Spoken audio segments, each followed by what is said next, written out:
প্রকৃতি সেজেছে শরতের সাদা কাশফুলে। জানান দিচ্ছে কদিন পরে হিন্দু ধর্মাবলম্বীদের সবচেয়ে বড় ধর্মীয় উৎসব শারদীয় দুর্গাপূজা। শেষ মুহূর্তের প্রস্তুতি চলছে ঠাকুরগাঁয়ে। প্রতিমা ও মণ্ডপ তৈরিতে ব্যস্ত সময় পার করছেন শিল্পী এবং আয়োজকরা। দুর্গাপূজা উৎসব মুখর করতে নিরাপত্তা ব্যবস্থা জোরদার করা হবে বলে জানিয়েছে পুলিশ প্রশাসন। প্রতিনিধি জয় মহন্ত অলোকের পাঠানো তথ্য ও ভিডিও চিত্রে বিস্তারিত ডেস্ক রিপোর্টে।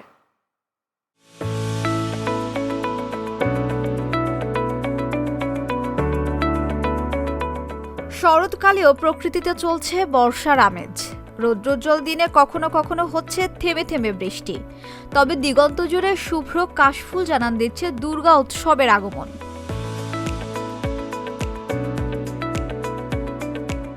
সনাতন ধর্মাবলম্বীদের সবচেয়ে বড় ধর্মীয় উৎসব দুর্গাপূজাকে ঘিরে ব্যস্ত হয়ে পড়েছেন প্রতিমা শিল্পীরা।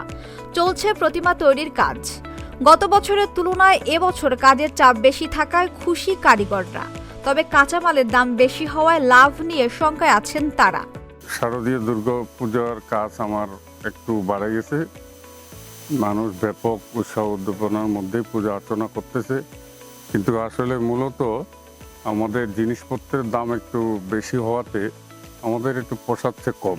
এইবার পূজার অর্ডার অনেক ভালো এবং কাজ করতে অনেক সুবিধা, কারণ ওয়েদার অনেক ফেভারে আছে। এবার টাকার অভাবে বড় দুর্গা তৈরি করতে পারছে না, মোটামুটি ভাবে আর কি তৈরি করা হচ্ছে আর কি। এবার খুব বৃদ্ধি, রঙের দাম, সুতুলির দাম, বাঁশের দাম, কারির দাম, আবার মাটিও কিনে নিতে হয় কুমারের কাছ থেকে। খুব একটা আমরা এবার লাভবান হতে পারবো না। এবারে ঠাকুরগাঁয়ে বাড়ছে পূজা মণ্ডপের সংখ্যা। মণ্ডপ তৈরিতে ব্যস্ত সময় পার করছেন আয়োজকরা। আশা করছেন এবারও উৎসব মুখর হবে দুর্গাপূজা। 473টি পূজা মণ্ডপে অনুষ্ঠিত চলছে, প্রস্তুতি চলছে। আমরা সবখানে যোগাযোগ রাখতেছি, প্রতিটা উপজেলার সঙ্গে যোগাযোগ রাখতেছি, প্রতিটা মণ্ডপের সঙ্গে যোগাযোগ করতেছি, মণ্ডপ কমিটির সঙ্গে যোগাযোগ করতেছি।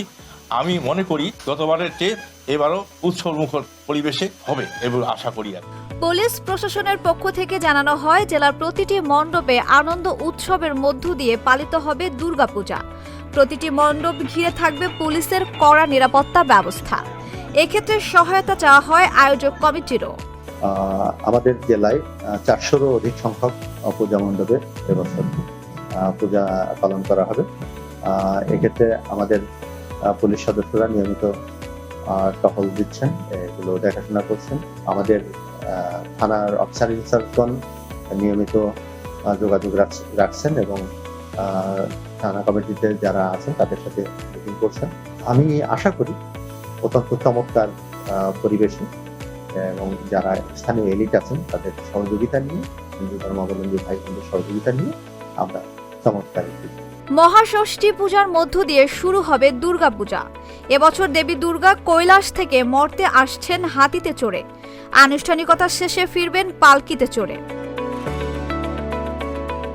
Channel S news desk.